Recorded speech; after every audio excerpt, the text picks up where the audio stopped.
Hey folks, Malforian here, welcome back to another video. Today we're going to be covering the Dev Diary 95 for Crusader Kings, which is Flavor of Iberia. Go by the name, it's going to cover basically all the flavor that makes a flavor pack, as they say in the opening paragraph. So we're just going to go through, it's going to cover all the events, decisions, culture, faiths, everything else, like loads of cool stuff that's coming with the flavor pack. So we're not going to waste much time. We're just going to get straight into it. So in a region as dynamic and well documented as Iberia, we're truly spoiled by possible content. I mean, this is true. I think a lot of people were surprised Iberia was going to be the next flavor pack. But it does kind of make sense. There's so much history there. There's so much that happened during this time frame. There's obviously other places in the world that have the same issue, I guess, but I'm sure they'll get covered in future DLC. One thing Paradox like is a lot of DLC. So we have filled the Fate of Iberia with flavor content high and low, from fairy tales whispered by a fireplace to grand designs of priests and kings. In the Fate of Iberia, you might encounter Estada, the wandering dead of Galician myth, the legendary Gaduna thieves, Great Smiths of Toledo, cheese-making Vikings. I mean, it just got better and better and better now. Cheese-making Vikings?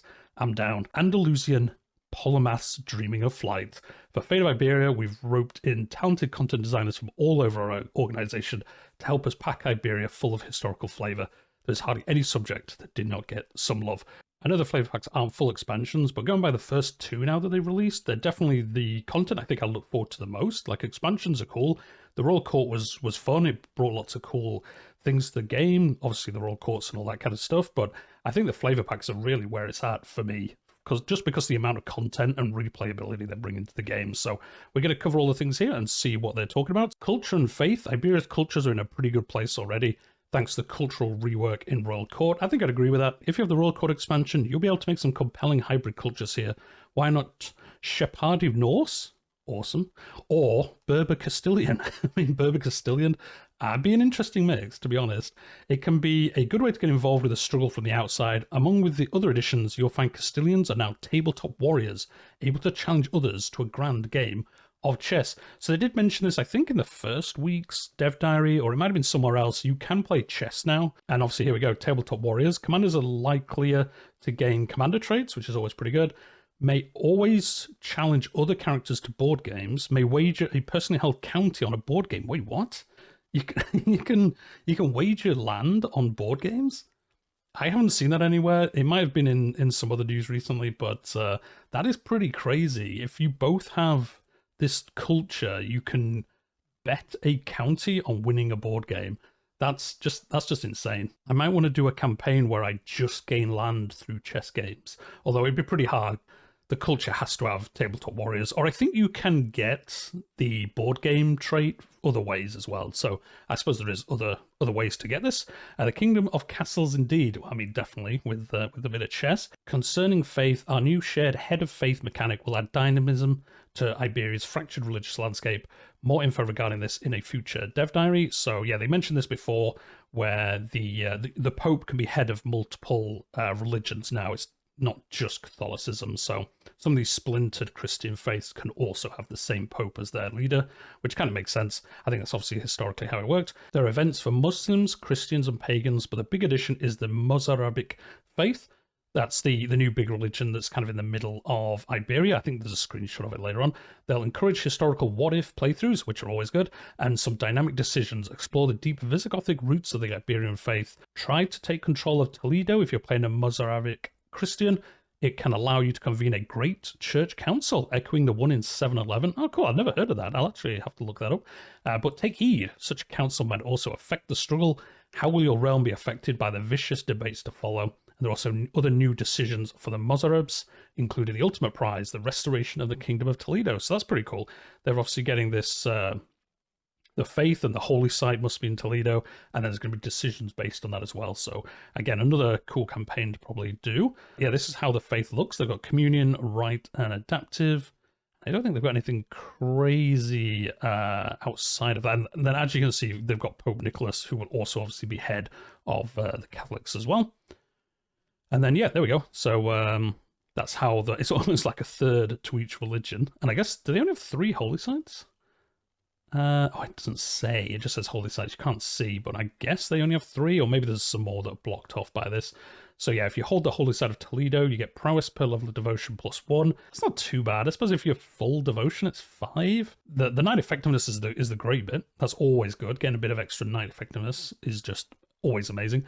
But the prowess per level, I don't know. I think I'd rather that was like +2 because it does take a while to get to those high level of devotion now since they changed it in Royal Court. So I suppose it's only from a holy site though, so yeah, they probably don't want it to be too powerful because everyone of that religion gets that bonus. So, okay, yeah, no, it's fine probably. Basque paganism, the other new faith, interesting, that's not even on the map here, I don't think, is a syncretistic, definitely how you pronounce that, belief with Christian and pagan elements, the most prominent vestige of pagan faith in Western Europe, ensconced in the Pyrenees. Among rulers, it is a dead religion at the start. Oh, nice, there's one you have to bring back, that's why it's not on the map. But its traditions persist among the common folk, and an opportunistic ruler may find reason to champion the faith of the country of Basques and bring it to prominence. Oh, this one's going to be really fun then to do. So yeah, you have to bring this back to life and then spread it across the world. So yeah, unreformed Escal faith. It's got a cool icon as well. And as communal identity, Catholic readouts, Christian syncretism.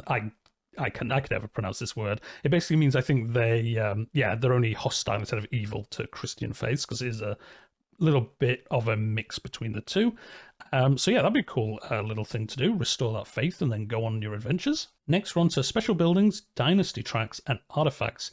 For monuments and special buildings, there are some you might expect. The Great Mosque of Cordoba, the Basilica of Santiago, and the Walls of Toledo, and some you may not. We've begun exploring having natural wonders as province features, so you'll find the Rock of Gibraltar here too. Interesting. I wonder if we'll get like, like the White Cliffs of Dover, kind of how if you play Civ 6, and maybe in Civ 5, and definitely in Civ 6, they have obviously the natural wonders, and they give you bonuses and things like that. So it'd be interesting to see which other ones they add in the future. While Iberia certainly has a rich history, it is not as overcrowded in ruins of past splendor as, say, Mesopotamia or Rome.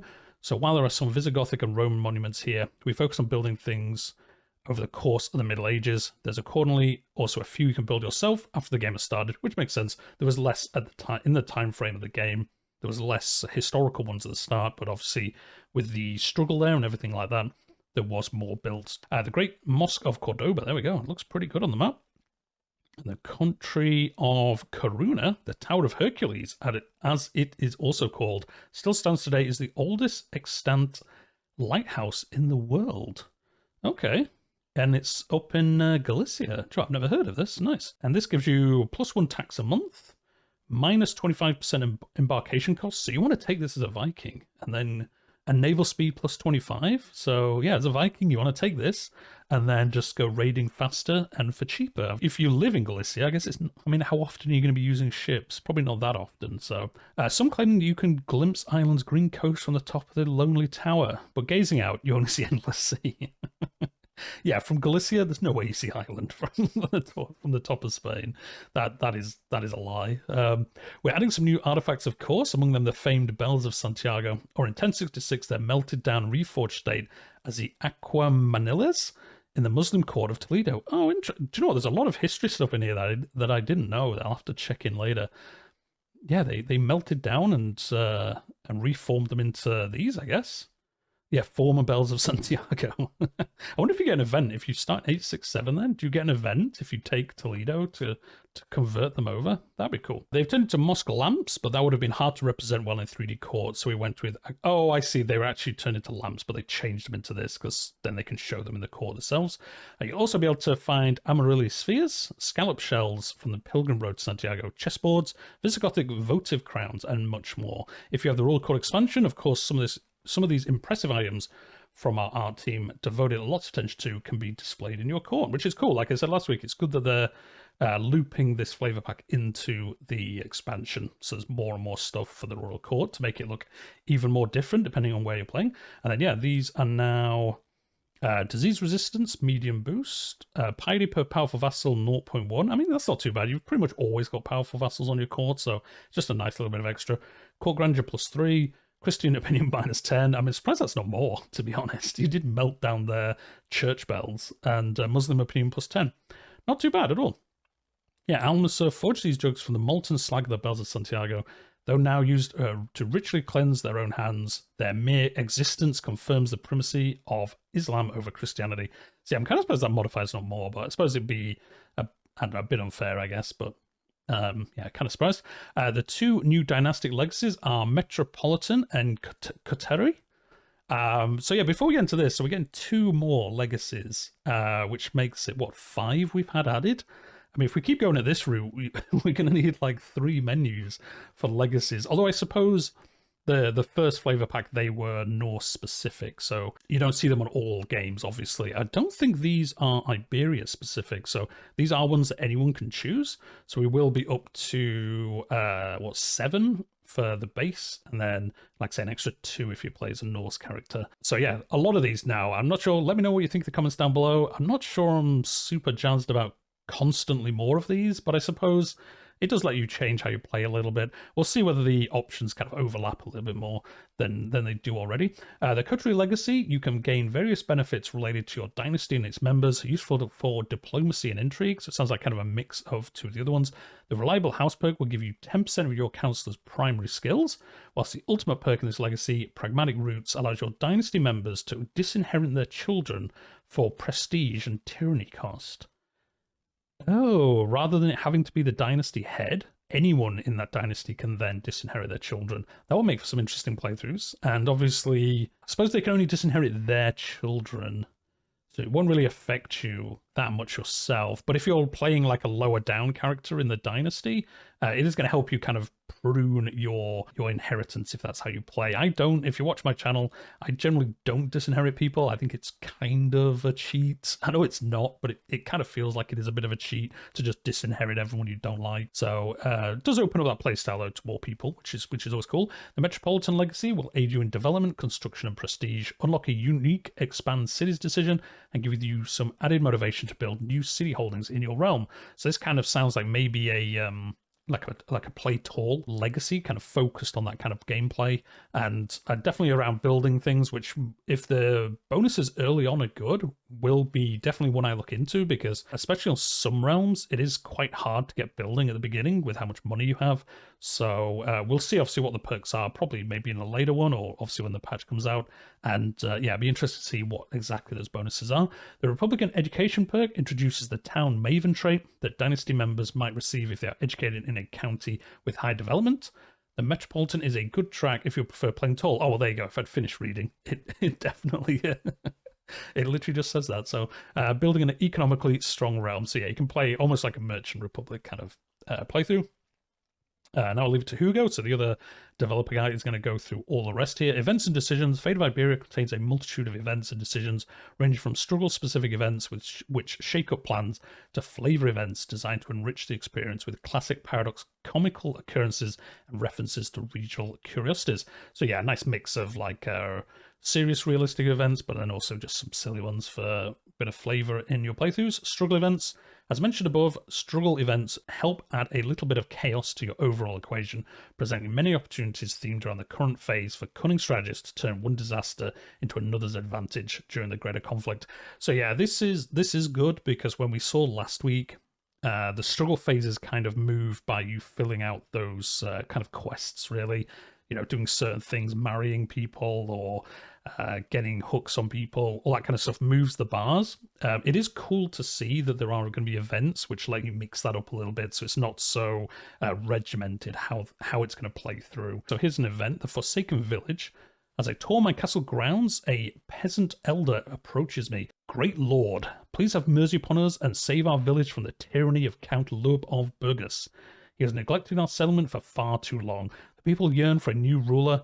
They yearn for you, Lord. So yeah, if you do this, you'll be expected to capture Burgos within 10 years. Oh, so it's like a mini quest. You've obviously got to capture that county. You get the rewards, obviously. Well, I suppose you get you get the county, but I imagine you must get some kind of buff from the local people, maybe development boost or something like that. You gain 40 stress because you are greedy. Oh, okay, this character's greedy. Do get an unpressed claim on the county, so it gives you a claim, and then you've got 10 years to enact it, basically. You gain promised liberation for 10 years. We can't see what that gives you. And every powerful vassal gains 15 opinion of you, I guess because they're, you know, like, hey, he's just going to go liberate these people. And obviously there's other decisions here, which we'll see, obviously, when the game is out. But yeah, nice event. Death of a councilman. What a disaster.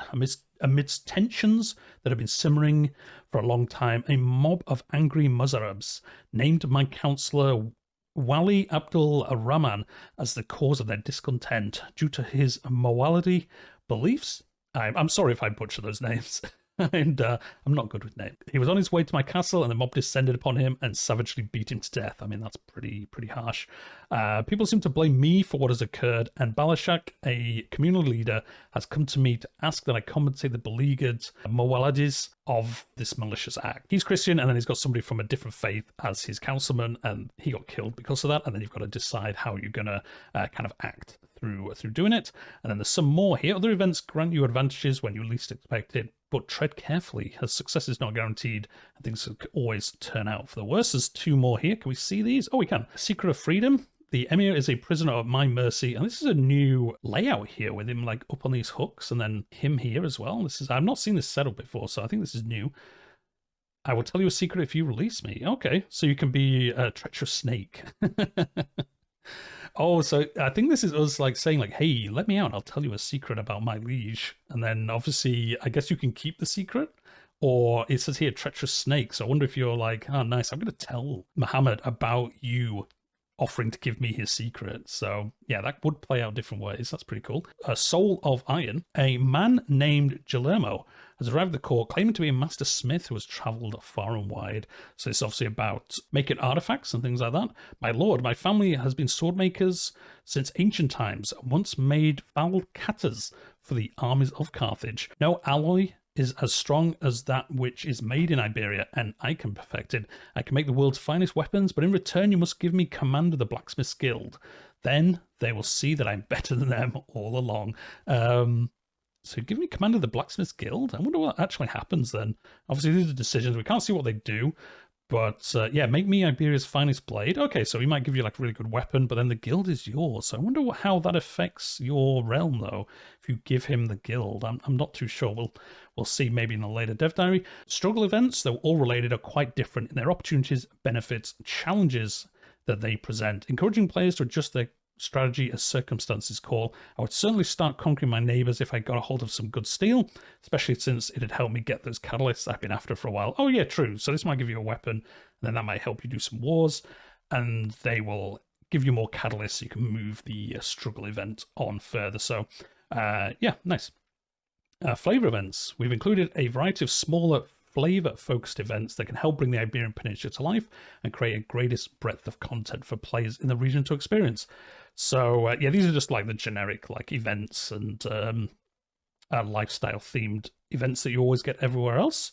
So a dietary dilemma. So this is all about, let's have a look. 2 children are collecting clams from the beach, and they come to me with a carcass of colossal size. Beach dwellers claim the flesh of the dead sea creature is still incorrupt and very tasty. Also, they're deciding whether to eat a whale. Oh dear, nice. You gain 10 dread, you get 10 opinion. The carcass 10% chance of the carcass explodes, and you gain wounded, of course. They've always got to have that little percent of you getting wounded for no reason. Would you eat a whale? I mean, would you? For anyone who holds, for anyone who has had horchata, this story will sound familiar. I've never had horchata. I'm not even sure what it is. Passing through Valencia, a peasant woman offers me a refreshing mug of milk with a taste sweeter than anything I've tasted before. What is this marvelous drink you've offered me? I ask, to which she responds, milk from an earth almond. Oh, okay. It's like almond milk, I guess. There was no person who could resist the allure of this concoction on a hot summer day. No child who could avoid smiling when offered a mug. No Valencian without a sweet tooth for it. This beverage isn't milk, it's gold. From now on, we shall grow earth almonds. Give me all your barrels, and I will not fall to temptation in this drink. So yeah, be interested to see what these obviously give you, the different options. But there we go, some more. And the last ones here, we've got Settler Event. And the last one, School of Translators. So again, there's just going to be loads of cool little events that, and these are obviously only some of them, just to, as it says, give that a little bit of extra flavour in Iberia, which is always good to see. Decisions. Besides new events, Fate of Iberia also features unique decisions that can be brought through the duration of the struggle at specific favors. Let's look at 2 of them. So we've got sponsored Jewish sciences. Iberia is home to many scholars from around the known world. With a little funding, we could achieve a new era of learning and establish a hub for culture and knowledge sharing, which will reign supreme for decades to come. I do like decisions. I think in the base game there aren't as many as there should be, and it's cool to see the flavor pack bring in a couple more, because they do kind of change how you play the game sometimes. You gain sponsored Golden Age for 120 years. This county gets the epicenter of Golden Age for 60 years. One independent ruler involved in the struggle of each culture gains present during Golden Age for 120 years. One independent ruler, I mean, is this Heistine? He's the only guy that ever lives to 100. So, I like how he gains it for 120 years. Like, who lives that long? When I'm playing this, I'll get this and then die the year after, so it's not going to help me at all, but I guess we'll see. As a sponsor, you receive various positive modifiers, though everyone else in the store will receive a weaker version of them too. This decision is not exclusive, and anyone can steal the Golden Age from you. Oh, interesting. Doing so will strip you the modifier and replace it with a weaker counterpart. I fully expect this to be the correct kind of chaotic during multiplayer matches. I wonder how you steal it then from the other person. I guess through intrigue or something. This character is sponsored the next major regional Golden Age of the Scholarly Advance. You get 15% more renown. It's not too bad. Opinion of different faiths plus 10, cultural fascination progress plus 35. Wow, you could stack that with some of the other modifiers. That would definitely help. And then just the weaker version, it just gives you a weaker version of the cultural fascination and none of the other bonuses. Of course, this decision isn't just a couple of modifiers strapped to a button, as if it ever could be. Sponsoring a Golden Age will lead to 1 of 3 random events that will provide you with an opportunity to easily recruit highly talented scholars and member of the scientific community. So you're going to get like, I guess like really high learning characters that will come and join your realm, and there's a couple of events for that. Which again, pretty nice to see different ways to get people to join your realm. Now for a more standard decision example, in classic Crusader Kings 3 style, we also have plenty of decisions to form titles and gain control over land, such as the Iberian Foothold decision, which encourages large foreign powers to make a dash for their piece of the metaphorical Iberian cake by letting them end the struggle from the outside. Which, we were talking about this last week. I wasn't sure how the struggle was affected by other realms coming in and taking land, but not becoming part of the struggle themselves. So obviously this is what this is going to cover as well. Though the military investment will certainly be large, and many disunified states of Iberia won't take the conquest lying down. So Iberian Foothold. The weakened warring states of Iberia open the peninsula's doors to the outside invaders. If one could declare themselves the new Christian leader of the region, or simply a glorious invader, much would be gained. So you need effects. Every de jure kingdom of Hispania which satisfies the below conditions will become de jure part of the Empire of Francia. I guess if you're not France, this is somebody else. The Iberian struggle ends. It just ends when this happens. But it makes every de jure kingdom of Hispania becomes de jure part of a different empire. That is interesting, because that would make, once you've done this, you obviously would get Casus Belli to get it all back if you lost them. Requirements, there's a lot of requirements though. Your capital is outside the Iberia, you hold an empire title that's not Hispania. Oh yes, so it can be other realms. It doesn't have to be France. Any empire that isn't Hispania. You hold at least 50% of the Christian faith counties in the Iberian region. Obviously, I wonder if that changes. Obviously, if they get converted away from Christianity, there'll be less of them to get. You hold and completely control the de jure kingdom of Hispania. At least 50% of your de jure counties are Catholic. This title borders held de jure land of an empire you hold which is not Hispania. You have held this title for at least 15 years. So there's a lot of requirements, but, you know, it does look like a fun one to do. Oh, and that's it. That's the end of the dev diary. So a lot of pictures this week. Which is cool because you get to see a lot of the events and things like that. But yeah, covers all the actual flavor content, like all the events and decisions and stuff like that, which is, like I said at the beginning, mainly what I play the flavor packs for. But let me know in the comments down below. Does it look good? A lot of this is obviously from the flavor pack, so if you don't buy it, I guess you basically don't get any of this. But you do get all the other, you know, the free patch improvements, which is always cool that they still do the free content as well as obviously the paid stuff. And yeah, this one will still be included in, if you got the Royal Edition, you got 2 flavor packs and an expansion. So if you did get that version, you will get this as part of that. You won't have to buy it separately as well, which is what I did at the time, because I think it was on sale on Green Man Gaming or somewhere. If you've enjoyed the video, hit like. If you're new here and it's the first time you've been, I cover the dev diaries every week, and I also do campaigns for Crusader Kings and other strategy games on the channel. So if that's your kind of thing, you know what to do. But we're going to leave it there, and I'll see you in the next one.